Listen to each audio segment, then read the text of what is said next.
So today I am pleased as punch to introduce and have a nice conversation with Dr. Jill Bolte Taylor. She is a Harvard-trained neuroscientist. She is a well-published neuroscientist. She also has, or is the star of, the first TED Talk to ever go viral called A Stroke of Insight. If anyone hasn't watched that yet, just go watch it. It's incredible. I've watched it several times. I've referred it to people many times.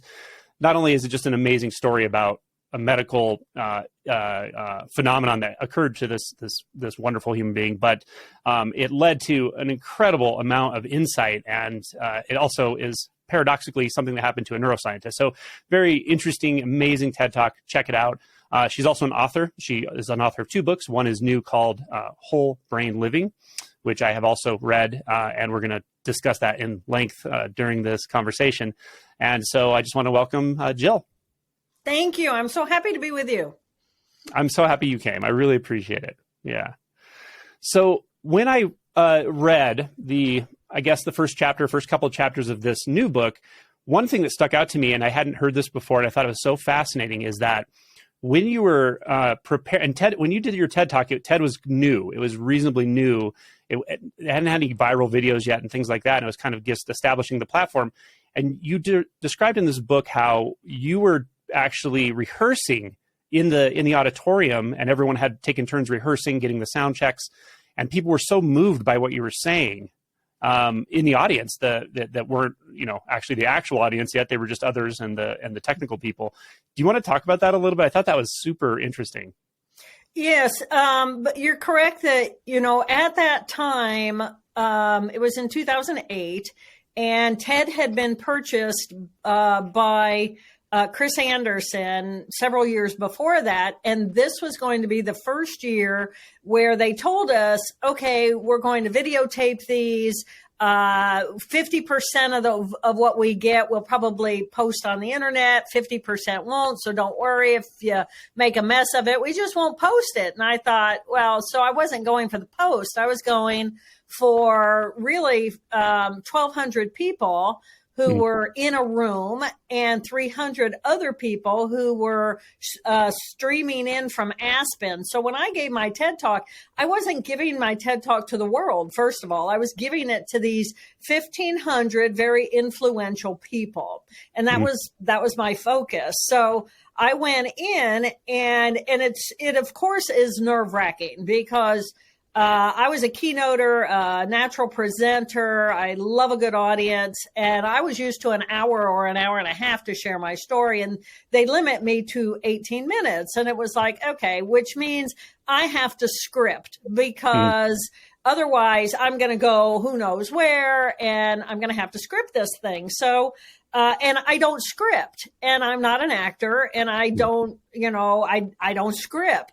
I'm no good on script. Yeah. So I wrote the talk, and I gave it to a lot of my friends, and I gave it at school to some of my students, and some of my colleagues let me give it to their students. And so it got tweaked along the way into what it ended up being. So I get to where TED is, Monterey, California. And, we have to test. And so I'm up there, and I'm learning about the space. I've got the sound director. I've got Chris Anderson. I've got all of his people. And it's like, okay, go ahead, Jill, start your talk. And it was like, okay. So I started the talk. And my talk is divided into 3 sections. And the first section is an introduction to me, to the science, to my history, and just who I am. And I thought, fine, I'll give that part away. So I did that. And then they're going, okay, well, we'd like give us a little more, because they're still tweaking all the sound and the lights. And I said, okay, well, at that point, I pull out a brain. And we're talking about the brain, and we're talking about the brain part. And I take you on this journey of my stroke through the eyes of a brain scientist. And I didn't realize it, but Chris Anderson's mother had a severe stroke. And so stroke was near and dear to his heart. And so I noticed that as I'm sharing the morning of the stroke, the whole room is starting, all the tinkles, movement was stopping. And people were actually listening to me give this presentation. And it's a little, it's like, okay, well, whatever. And then I get to the third part and I didn't want to give it away. And Chris said, Jill, I need you to finish your talk because I need to know what you're going to do to my audience. And I thought, and I said to him, but I don't want to give it away yet. And he said, no, I need to know what you're going to leave me with. And I said, okay. So I gave the third portion of the talk. And at that point, I'm extremely emotional. The room is literally audibly sobbing. It's a very dramatic journey into your own brain because it might be mine, but everybody's on the ride with me. And, I become a great whale gliding through a sea of silent euphoria. And the room is like a great whale gliding through a sea. And I mean, it was so beautiful and it was so powerful. And so after I finished, it was just so profoundly clear that this was going to be what they call a TED moment. And there have only been a few, less than a handful of TED moments. And it was clear to Chris that I was going to blow his audience out of the auditorium. And so they rapidly rearranged the entire schedule. They put me as the last speaker of the first segment. I was going to be in the first segment, but they put me at the end because they knew no one, first of all, the audience would not be able to receive something. And Chris wanted to be able to amplify the impact of our common humanity in the conference. And it completely overpowered and became an umbrella under which for the next few days, we at TED for 3 days were a human family. And it was so beautiful. So that's the story of the practice. That is so beautiful. I thank you for sharing that. And I felt it again, every time I've felt when I watched your video, your TED Talk as well, and read the book. It's beautiful. So a lot of people watching this are already going to have seen your TED Talk and know the story, but just briefly, you had a cerebral CVA, and it was a hemorrhagic stroke. Do you want to talk just so we're kind of all on the same page about what that was and which part of your brain was involved in the effects of it? Yeah. So I guess the most important piece was that I was a neuroanatomist at Harvard. So neuroanatomy is the anatomy of the brain, and I am a cellular neuroanatomist. So I think in terms of circuits. And I was teaching and performing research, but I was teaching neuroanatomy, the circuitry of the brain. So the way I think naturally, because it's what I teach, is when I hear sound comes in, it gets stimulated by those little ear follicles, and the auditory nerve then takes it in. Some of the signal will hit this group of cells. Some will cross over to the other side, hit that group of cells. Some may bypass and go up a little. And then, how does it actually get to the cortex? That's what I think. That's how I think. I visualize circuitry. So on the morning of the stroke, I woke up and I was having this pain behind my left eye. And it was very unusual for me to have any kind of pain. Actually, I say that in a TED Talk, but it was true. And it literally took, a big block of time for me to actually realize that the problems that I was witnessing were because of a hemorrhage in my brain. Now, I'm a neuroanatomist. I'm not an MD. I'm a PhD. I'm not a neurologist. I don't see a lot of people with stroke. I teach about stroke, so I know about stroke, but I'm not a practicing physician. I'm in a research lab somewhere. So it wasn't until my right arm went totally paralyzed that was a warning sign of stroke. Oh my gosh, I'm having a stroke. And then everything began to focus around that. And over the course of 4 hours, the hemorrhage grew to about the size of a softball.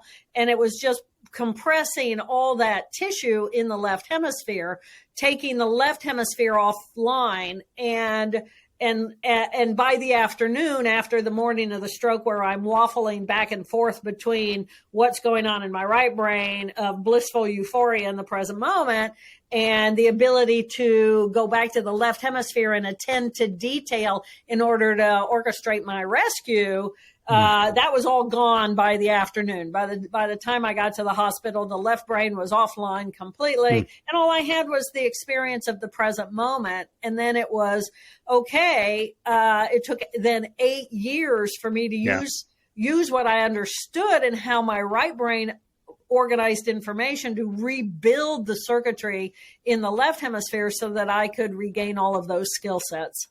Yeah.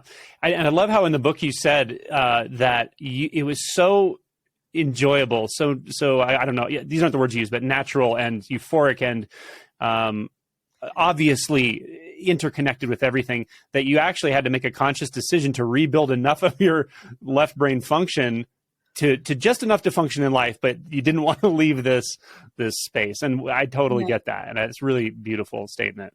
Yeah. Thank you. Yeah. So in your book, you're good at what you do. Nobody's mentioned some of these things. You're really picking up on the little nuances. Thank you. Yeah. I was really moved by the book, and there's so much detail. We don't have enough time to really unpack everything I would love to talk about with the book, but I'll point out a few things. One is, this is kind of my reflection of the book now, just for anyone watching and for you. I was going in, I was kind of curious, like, not worried about it, but is it going to be too much of a materialistic approach? And, like people get a little weird about like materialistic view and so forth, but it's not at all. It's extremely balanced. It's very, very much in the human spectrum. It's extremely practical. The application of what you teach in this book is not only practical, it's workable and it's effective, because this is exactly the kind of stuff I work with people on all the time. This deep emotion work, understanding your different competing agendas in the mind. And like, this stuff is really gold. And the book lays it out so well in so many aspects. And it touches on really difficult and important things like relationship and addiction. So, it was a wonderful book. I would recommend it to anybody. And I loved I loved the flow of it, how it started with, this is the left and right brain. Then here's the emotion centers, and here's more the cognitive centers. And it was very easy to understand. Anyone could get this. You don't have to be a scientist to understand. And then you take the reader right into a clear and powerful, moving journey of like, okay, and this is what the implications are in your life in real, with real results. So I loved it. It was very, very, very well done.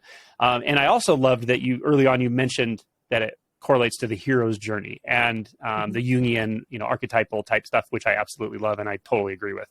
So maybe you could introduce a little bit about what the left brain, right brain paradigm, and also the limbic system versus the higher cognitive structures and the four characters and so forth.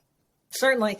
So, first of all, thank you for all of that. The beauty of the brain is that we all have one, and isn't it lovely when it works? And then we have to ask ourselves, well, which part is working, and why is my brain different from yours?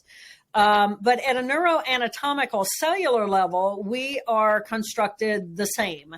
And essentially, there is the reptilian brain, which is our brain stem. And that's pretty much made of on-off switches. And then the difference between a reptile and a mammal is the addition of new tissue on top called the limbic system. And that's the emotional tissue. And it's bilateral, one on the right and one on the left. And we share that with other mammals. And the difference between other mammals and the human brain is the addition of new tissue on top of that, which is our cognition, our thinking cerebral cortex. So whole brain living is about what is going on in those two different limbic tissues, one on the right, one on the left. And then what are the differences between what's being processed in the two thinking hemispheres? There's a certain amount of pushback that happens in our society that says, oh, the right brain, left brain, that's just all crap. It's been debunked. And that's not true at all. There are, we have 75 years of basic science looking at specific things, specific differences in the way different circuits process information in these two hemispheres. So if you're one of these believers that say, oh, it's just all crap, don't believe any of it, it's like, well, then I invite you to share exactly what you think has been debunked, because I think we're all going to agree that the motor on one side controls the opposite body side for motor. Sensation, the same thing for information processing. We all process sensory information in the same ways, but uniquely different between the two hemispheres. The language centers are uniquely different between the two hemispheres. So I think as we go through really group of cell by group of cells, we'll be in agreement that yes, there are these very subtle differences. The thing that was debunked was that we're all one or we're all the other. That is not true, of course. Yeah. But the idea that the two hemispheres are actually processing information differently is very true. And because of the way the cells have relationships with one another, the right hemisphere automatically experiences the big picture, while the left hemisphere automatically, through the way the cells organize that information, go for details, and more details. So we do end up with two very different ways of processing information, which gives us the whole human perspective. So I want to throw that out because of that argument. Absolutely. So as we think, though, about what happened to me when I lost the left hemisphere, was I lost the identity. I lost language, as in dog. Dog is a sound. We place meaning on that sound. We can comprehend the meaning of that sound. We can communicate with one another. I lost that language. I also lost a group of cells in the left hemisphere that defines the boundaries of where I begin and where I end. So I know that my face, my nose is my nose, but that these glasses, they're not me. They're not of me, because this holographic image in my left hemisphere defines where I begin and I end. My limbic system, my emotional system in that left hemisphere, those cells actually leap out of the experience of the present moment. How on earth do they even do this? They leap out of the present moment and they go back in time and they look at the past and they can say, is there any reason why I should push away from the experience that I'm experiencing in the present moment? Is it danger based on my history or my fear of the unknown in the future? So the left hemisphere has all of these properties that are wrapped around me, my ego, my identity. So when I lost my left hemisphere, I lost all of those skill sets of the left hemisphere. But part of them fundamentally was my identity as Jill Bolte Taylor. That girl, she died that day. And she died that day. And me and my family needed to be okay with that. Well, what does she mean she died that day? Well, I don't have the same likes or dislikes that she used to have. I don't have the same education that girl used to have. I don't have the same relationships with other people that girl had. That girl died that day, but I'm now in the right hemisphere in the present moment, having a present moment experience, which is exploding with all the beautiful, magnificent sensations of the present moment. I have motor system that allows me to move myself out into the world, and I can experience the magnificence of being alive in the present moment without any of my fears from the past or my traumas from the past or any of my fears of the future. So the right hemisphere, although I lose me, the individual, I gain this perception of the magnificence of the present moment experience. And that's where joy is. That's where excitement and curiosity and just connection, true connection with other people. So these two hemispheres are doing things very differently. We end up with an emotional system that it contains all of my memories from the past, all my trauma from the past, all my pride from the past, all my emotional memories of the past. And then the right hemisphere, I have the experience of the present moment. What does the present moment feel like? And in that moment, how am I? So we end up with these two very uniquely different characters. And I do want to say out loud, each of these emotional halves of the whole have an amygdala. So we have two amygdala, we have two hippocampi, and then we have two cingulate gyri. Those are the primary cells inside of the brain anatomy that makes up that limbic system.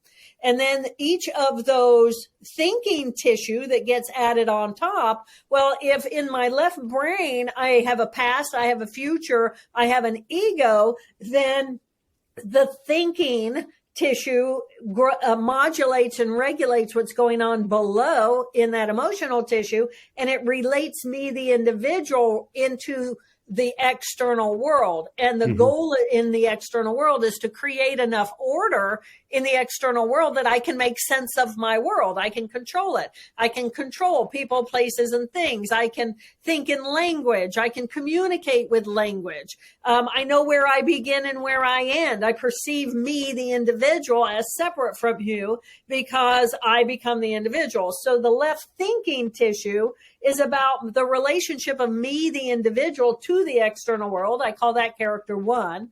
The emotion of me, the individual, as it relates to my past and my future. That, again, me, my pain from the past, that's my character two.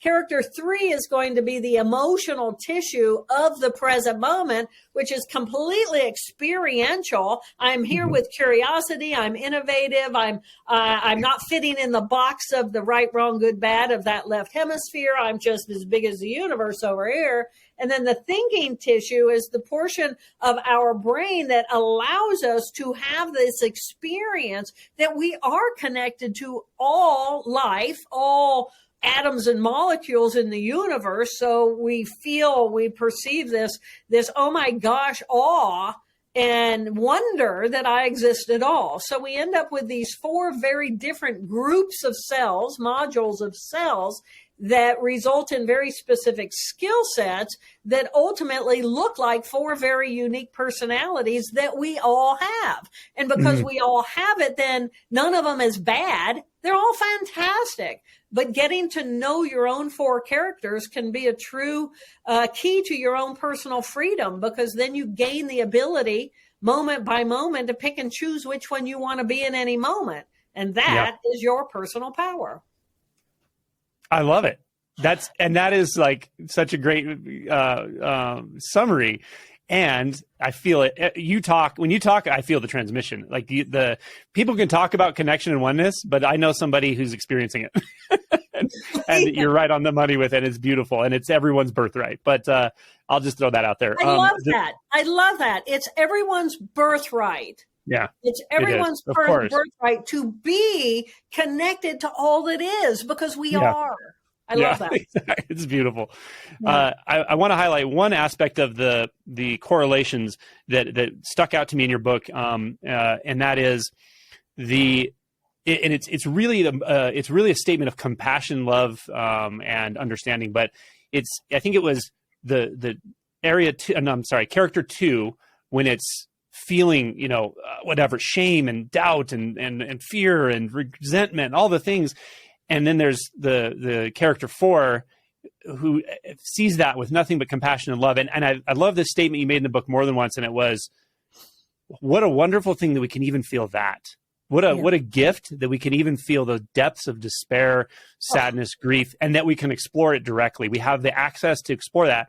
And that's why these, like, for instance, you could make, character two the bad guy, but also you could say that's the shadow. That's where the real work is, when you really can go down in there and accept and learn to accept. To me, that's a huge part of the human challenge and the hero's journey. And if you can do that with yourself, you can do it with everyone. And it's a beautiful thing. So I just wanted to highlight that. I don't know if you want to. Whatever, it is in our pain. What pain is, whether it's in the body or it's emotional pain, it's energy. And it's energy that's trying to communicate. Look at me, pay attention. I have something, I have a need, right? I have a need. Who knows what the need is, but I have a need. So if your leg is bloody, right, you have pain, tissue damage, you give it attention, you help it heal. The same thing is true emotionally. And when we feel deep, deep pain, this is how our brain communicates with us. Hey, we need to look at this. We need to reflect upon this. We need to move through this so that we can heal it. Can we heal our emotional pain? Absolutely. But you can't do it if you don't look at it and work with it, right? Yeah. Now, I am not, so psychoanalysis that's going to go in there and look at it for 30 years and just routinize about it. That's not the goal. The goal in my language and in my thinking is that I have this little character 2 pain, and this is real pain. Whatever it is, this is my pain. And I'm angry about it, or I'm grieving about it, or I'm sad about it, or I'm mad about it, whatever it is.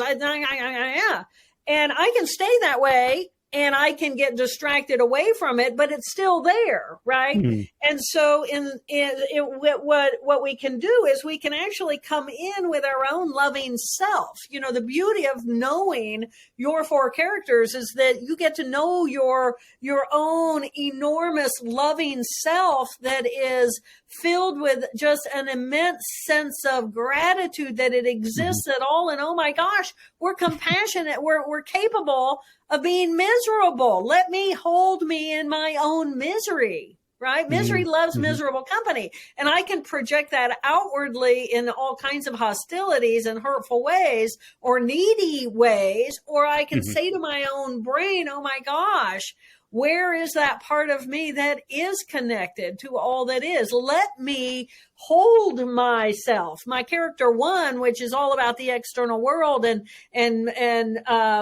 fixing things. Character 1 is this fixer. Character 1 can come in and say, okay, we're safe in the moment. Everything's fine right now. So we're okay, right? We're okay. Little character 2, we're okay. And character 4 can come in and say, oh my gosh, isn't it magnificent that we're capable of being so miserable and so unhappy? This is the beauty of being alive. I'm not 6 feet under. I'm alive. I'm capable of this misery. And I always tell people, I don't mind if you're miserable as long as you remember to enjoy it. It is delicious. Our sadness, our mad, all of it, it's delicious. But we don't want to just let it, give it the microphone and let it run around forever. Pull yourself out of just that pain by using these other 3 really healthy parts of who we are. Yeah. Oh, it's beautifully stated. Beautifully stated. Sometimes I say things like, the way out of suffering is into suffering, or the way out is in, or, you stop suffering when you stop trying to stop suffering. Like, you have to really embrace at the deepest level all aspects of yourself and of truth, which is that the self is not limited by this body wall. Absolutely. But it is addictive, and that is our addictive tissue. That little character 2 tissue is our addiction tissue. Right inside of there in that insular cortex is our craving for any addiction.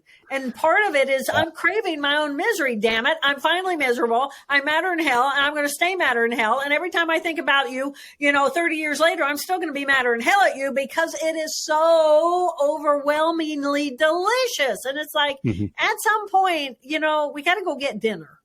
Right. Yeah, of course. Yeah. We're just kind of, we got to go do something else. So, but again, it's really realizing, okay, well, now I'm hungry. And it's like little character 3, the little playful experiential one will be going, our gut is screaming. We are hungry. And you need to leave that aside so that we can go out and get some food. Right. Yeah. Let's go. Yeah. I wanted to ask you about, so just for fleshing this out, the character 3 qualities, that's the limbic system, the emotional brain on the right side typically. And what is it's really a fun one. It's the playful one. It's the child. It's the experiencer, the innocent one that wants to feel and do and be and play and be alive. So can you maybe talk a little bit about that and how that balances with the other, with its sort of correspondent on the other side? Yeah. As we think about that limbic tissue, the difference between the mammal limbic, now we're running all information through the filter of an emotional experience. So the right hemisphere is bringing all that experience in, and it's staying with the experience. What does it feel like when I dive into the water and I feel the pressure of the water against my body? What does it feel like with the temperature on my body? What does it feel like to have my clothes on against my body? What does it feel like? The experience. What is the experience? How much humidity is there in the air? Let's go do something. Boom. Excitement. There's no right, wrong, good, bad defined by that left hemisphere in the right hemisphere experience. So right here, right now, what sounds like fun? Let's go play, right? Let's go stomp in the woods, and let's go make a mess and chaos. And it's like, yeah, it's exciting. But that's the present moment of character 3. So character 3 is very playful and creative and open and sharing. Now, character 3 can also get us into big trouble because it doesn't have the right, wrong, good, bad. And if it sounds like fun to go bungee jump, and bungee jumping's legal, yeah, let's go do that. But if it says, let's go sneak into the neighbor's pool in the middle of the night, and that's not legal, then you're going to end up in jail, right? So a whole lot of our character 3 instincts actually drive us. There's a whole bunch of character 3s in jail. So that I just want to give you a heads up. Be careful about what you let your character 3 do, and especially if you got alcohol or drugs in you, because then we're really not even hooking into that character 1 at all.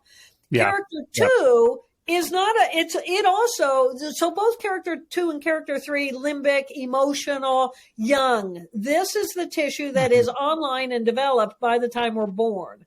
So, and that's in order to be able to, cover our needs when we're absolutely 100% dependent on other people.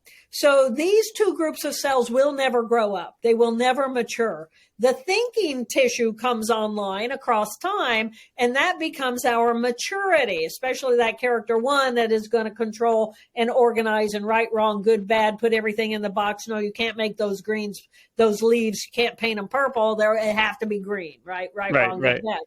So we end up with these 2 children essentially inside of ourselves, and then a wise, aware, open, filled with gratitude and awe and wonder perception of ourselves that is total peace in character 4. And then in character 1, all the judgment, all the definition of, I want to be the boss. I'm going to be the boss my own life. I'm going to go to work. I'm going to get stuff done, and I want to control everything. So we just end up with these relationships between these different parts of ourselves, and really learning to master them is how we find personal freedom, because at any moment in time, I can become my character 3. My whole body changes. I get excited. I start bouncing around. My voice goes faster. My eyes open. My character 2, she's whatever she is, when she's being whatever she's being.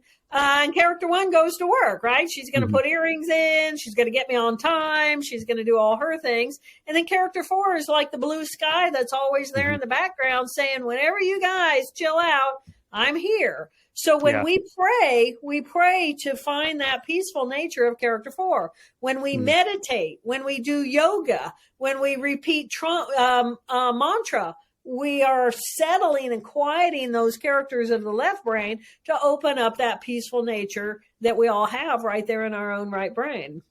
Yeah.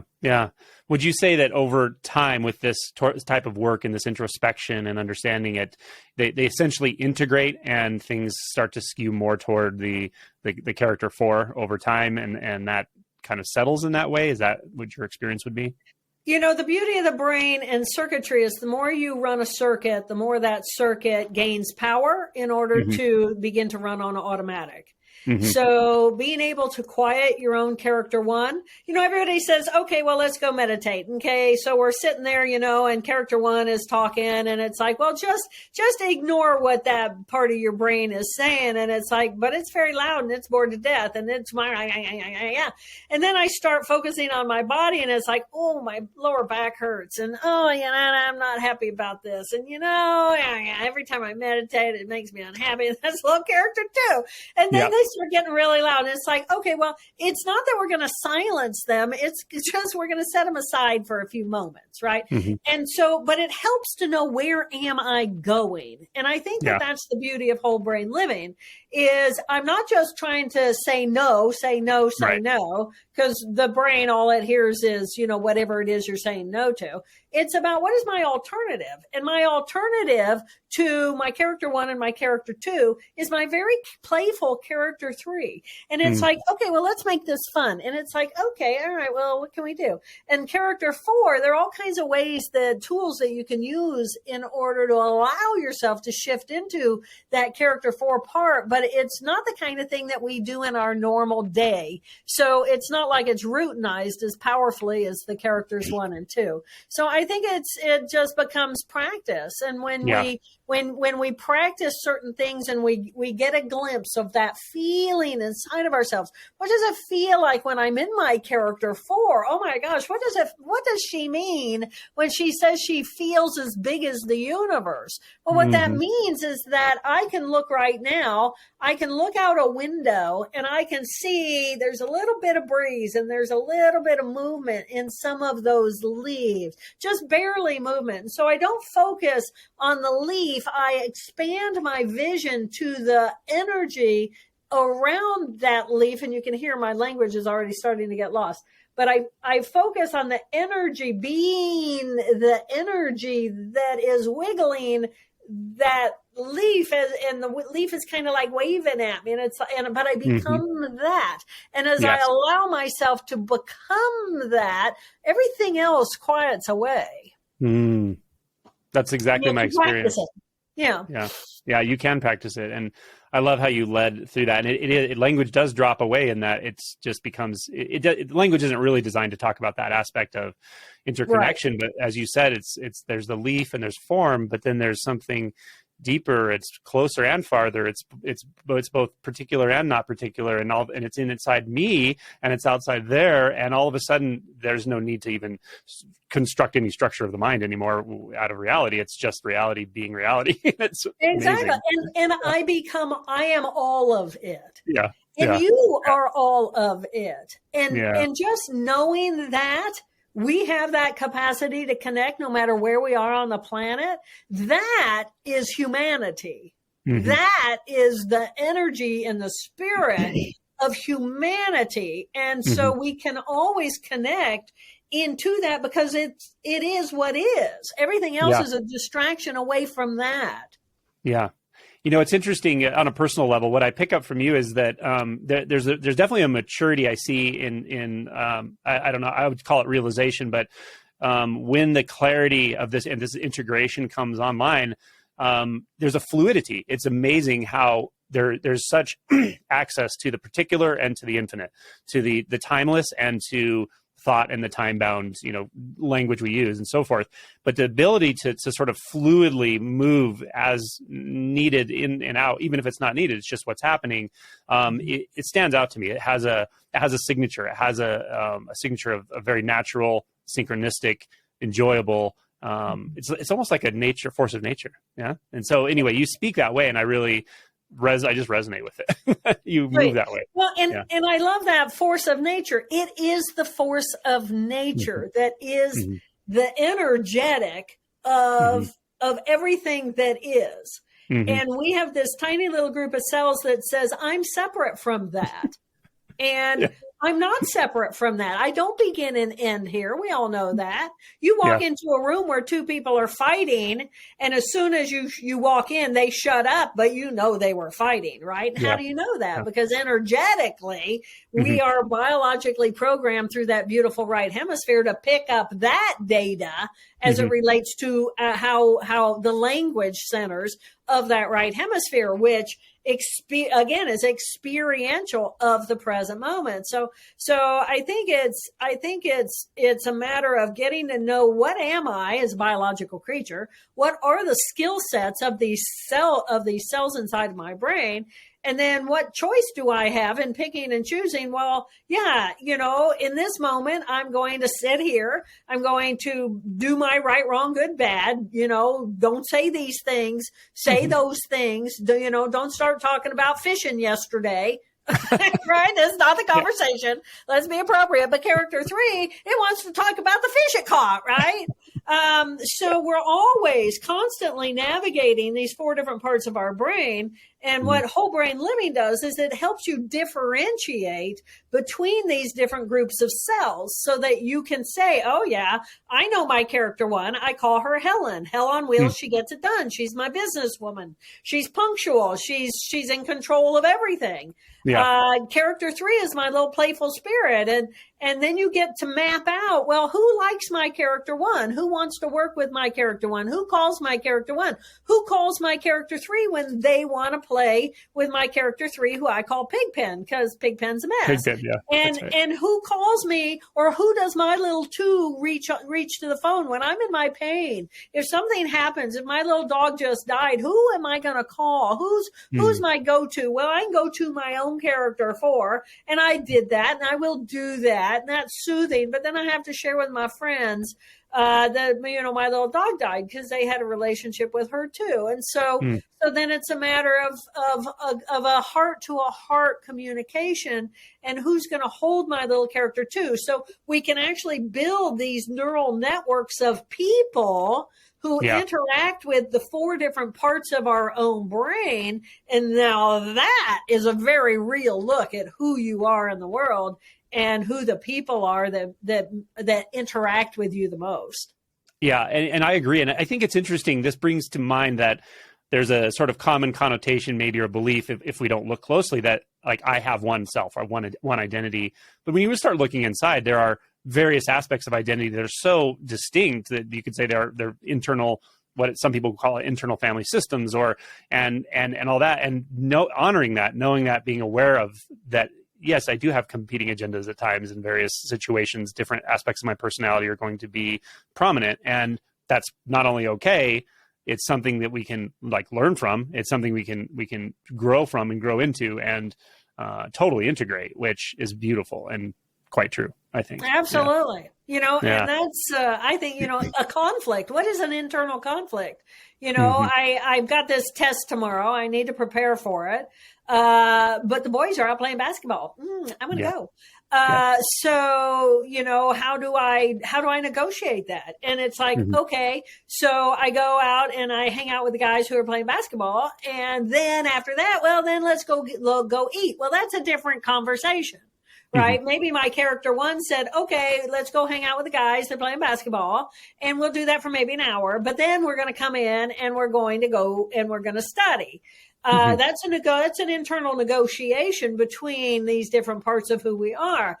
And once you know who those characters are, then it's like, okay, character 1, you said I could go do it. I'm going to go play for an hour, and then I'm going to come back feeling rejuvenated, and I'm going to give you 3 hours of study. Deal. Go. Yeah. But you have to adhere to the agreement that you've made with yourself. Yeah. No, I think that's a really good way to say it.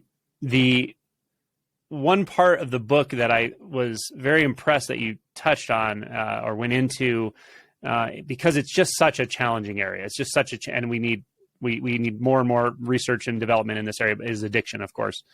And you spoke in direct terms about experiences you've had around people with addiction, and you talked in terms of the 4 characters. And maybe we could just touch on that a little bit and make it, maybe some accessible pointers to people who everyone has either been addicted to something or has been around someone who's been addicted or had a family member. I mean, we can all relate to this. So right.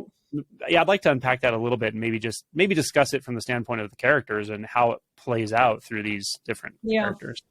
So addiction, the tissue in our brain that gets addicted, and at the core of an addiction is a craving, a desire to have it, to have more of it. Don't take it away from me. I want it. I need it. I'm going to fight for it. And that's going to be inside of the tissue of character 2. So not only is character 2 in our pain and our trauma from our past, but it is in our desire for something that may not be healthy for us. So just knowing that about little character 2 and knowing it is my character 2 that is truly invested in the action and the activity and having, I want, it's mine, I need it. I'm going to have it. I'm going to lie about it for it. I'm going to scheme for it. I'm going to fight for it. I'm going to whatever it is. We all know what addiction feels like inside of us. So that's actually inside of that little character 2 tissue. Just knowing that. So my addiction was cigarettes. I just had COVID, so I don't think that cough had anything to do with those cigarettes, but I was addicted to menthol. And boy, could I make up a million excuses for why I wanted that menthol. It opened my cavities. It opened my sinuses. Yeah. I could breathe more clearly. I could think more clearly. I could think faster. I was working on my dissertation. You know, whatever my reasons are, then that in my character 1 comes in and says, actually, you know, I do perform better when I smoke cigarettes. And it's like, okay, well, that doesn't really help me quit, right? Because here I am, I'm an anatomist. I'm a gross anatomist. I'm a biologist. I'm an organic person. I can't be smoking cigarettes. It's terrible for my body. So we're talking major conflict between the overall principle of my love and awe for this organic entity, but then there's that cigarette. And it's like, oh, wow, talk about an addiction, power. And now what I really realize is that this was an enormous fight between my little character 2 that was coming up with all kinds of reasons and factual information about why I needed it, versus then my character 1, which cared about my status in the world. Well, how's it going to look if a neuroanatomist who values the temple of her soul, the body, is smoking cigarettes? So she cared about the external image. My little character 3, it didn't really care much at all, other than, you know, if it was out drinking, you know, it's college years. Yeah, I wanted to have a cigarette. And so they package it together, and then character 4 is going, you know, we're all going to die sometime, you know, so whatever, right? Whatever is that character 4. It just loves me no matter whether I'm addicted or not.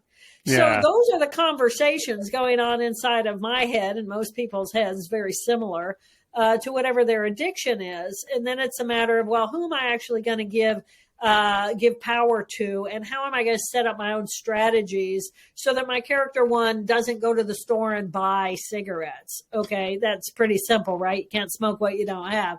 And character 3 doesn't set me up so that if I'm going to go drinking with my buddies, then, well, maybe I don't hang out in a bar for a while where there's smoking going on so that I'm tempted.